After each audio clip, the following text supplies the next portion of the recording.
숨겨진 진실을 파헤치는 J-파일입니다. 오늘도 한 편의 기록을 시작하겠습니다.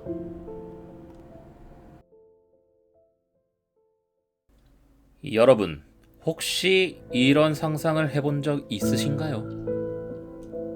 아무런 잘못도 하지 않았는데 어느 날 갑자기 경찰이 찾아와서 자신을 범인이라고 지목하고 감옥에 가두어 버린다면요. 아무리 나는 안 했습니다 라고 외쳐도 누구도 그 말을 믿지 않고 결국 세상과 단절된 채 감옥 안에서 17년이라는 시간을 보내야 한다면요. 오늘 이야기할 이 사건은 단순한 유괴나 살인사건이 아닙니다. 이건 무고한 한 남자의 인생이 송두리째 무너진 비극이자 일본 사법 시스템이 얼마나 쉽게 사람의 인생을 앗아갈 수 있는지를 보여주는 참혹한 현실입니다.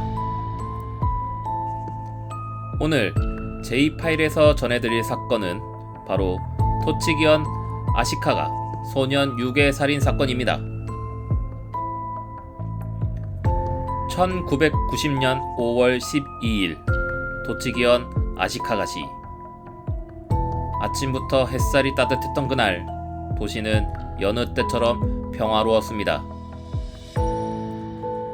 그리고 그날 오후 파친코 마니아인 엄마는 5살짜리 아들 요시나카 유키요시 군을 데리고 집 근처에 있는 파친코 가게를 찾습니다.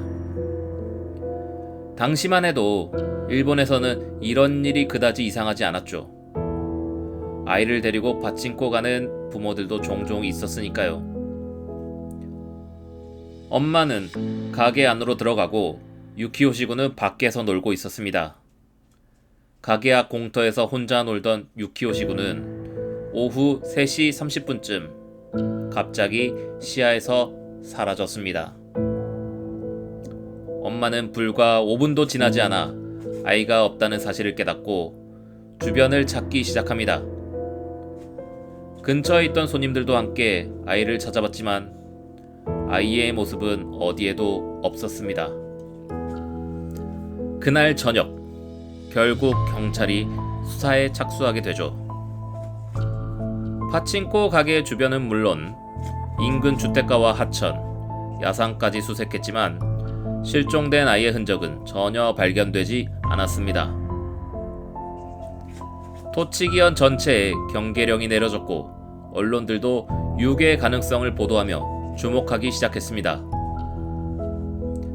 그러나 사라진 지 무려 1년이 지난 1991년 6월 8일 예상치 못한 장소에서 너무나 참혹한 모습으로 아이는 발견됩니다. 아시카가시에서 20km 떨어진 와타라세 강 하류. 하천의 수위가 낮아지면서 강둑 쪽 풀숲에서 뭔가 이상한 물체가 떠오릅니다. 강에서 놀던 지역 청소년이 이상한 냄새에 이끌려 근처로 다가가 봤고 부패가 상당히 진행된 소년의 시신을 발견하게 됩니다. 시신은 전라 상태였고 입에는 속옷이 물려 있었습니다. 신원 확인을 위한 조사 결과 이 시신은 1년 전 실종된 요시나카 유키요시 군이라는 사실이 밝혀졌죠. 부검 결과 사인은 지식사로 추정되었고 성적 학대의 흔적은 확인되지 않았지만 속옷을 입에 물린 행위 자체가 가학적 성향의 가능성을 강하게 시사하고 있었습니다. 경찰은 곧장 본격적인 수사에 착수합니다. 그러나 이미 시간은 1년이 지났고 현장 보존도 전혀 되지 않은 상황이라 수사는 낭황에 부딪힙니다. 이때 경찰은 한 남성에게 주목하기 시작합니다. 그의 이름은 시마노 히로시. 당시 43세였고 아시카가시 인근에 살고 있었으며 독신의 내성적인 성격, 과거 음란 행위로 벌금형을 받은 전과가 있던 인물이었죠.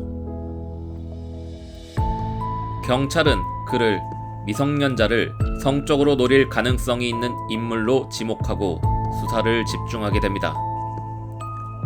하지만 문제는 그 어떤 직접적인 증거나 목격자가 없다는 점이었습니다. 오직 성향 추정만으로 그를 범인으로 몰고 갔다는 점입니다. 1991년 9월, 경찰은 시마노를 체포합니다. 그는 갑작스러운 체포에 아무런 저항도 하지 못했습니다. 그리고 이후 무려 13일간 이어진 조사에서 경찰은 그의 자백을 이끌어내죠. 하지만 이 자백, 알고 보니 고문에 가까운 강압수사로 만들어진 것이었습니다. 조서에 남은 기록을 보면 이렇습니다. 아이를 유기한 뒤 자전거에 태워 강으로 데려가 목을 졸라 살해했다. 그리고 속옷을 벗겨 입에 물게 한 뒤 강에 유기했다. 하지만 이 진술은 현장 정황과 전혀 맞지 않는 부분이 너무 많았습니다. 예를 들어 시체가 발견된 장소는 진술된 지점과 10km 이상 차이가 있었고 운반 수단도 자전거가 아닌 차량일 가능성이 높았죠. 게다가 자백 외에는 그 어떤 물증도 없었습니다. 지문, CCTV, 목격자, 그 어떤 것도 없었죠. 그럼에도 불구하고 검찰은 기소를 강행합니다. 그리고 재판은 신속하게 진행되어 1993년 3월 시마노 히로시에게 무기징역이 선고됩니다. 이때부터 그의 17년간의 감옥 생활이 시작됩니다. 그렇게 1993년부터 감옥에 수감된 시마노 히로시. 그는 재판 내내 그리고 수감된 이후에도 줄곧 나는 하지 않았다 라고 주장했습니다. 그러나 그의 외침은 언론에도 법원에도 심지어 변호인단에게도 큰 관심을 받지 못했죠. 그러던 중 2000년대 중반, 일본 사회에서는 오심 재심 운동이 일기 시작합니다. 이와 함께 시마노 사건에도 관심을 갖는 사람들이 등장하게 되죠. 그 중심에는 프리랜서 저널리스트인 쿠도 나오키가 있었습니다. 그는 당시 수사 기록과 재판 기록을 모두 입수해 분석했고 수사 자체가 무리했고 자백 역시 신뢰할 수 없는 점이 많다는 것을 파악합니다. 특히 주목할 점은 사건 당시 피해 아동의 몸에서 채취된 체액과 시마노의 DNA가 일치하지 않는다는 사실이죠. 당시 기술로는 비교가 어려웠지만 2008년 재검사에서는 완전히 불일치로 판명됩니다.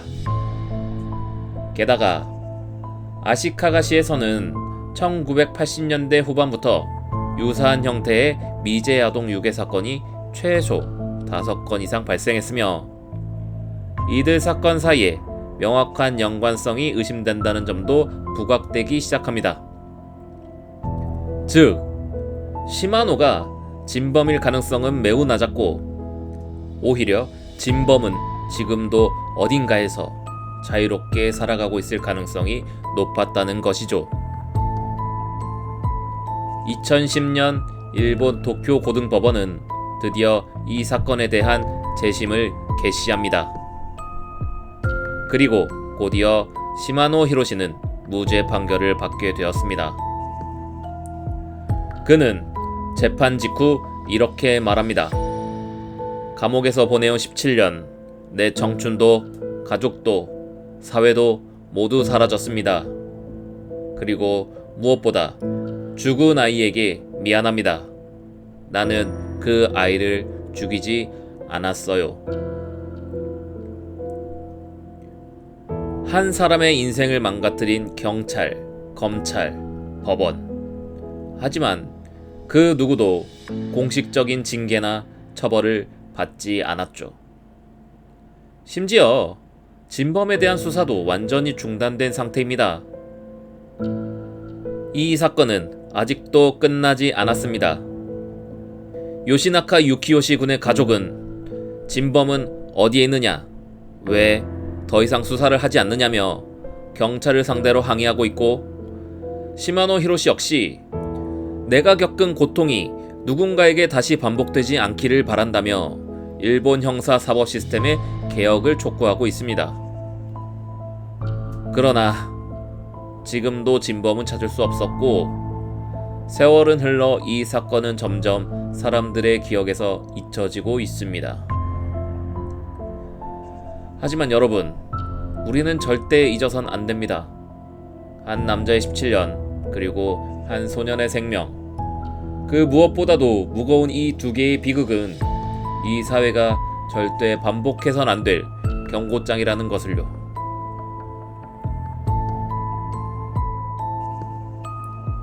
오늘의 J파일 여기까지입니다. 청취해주셔서 감사합니다.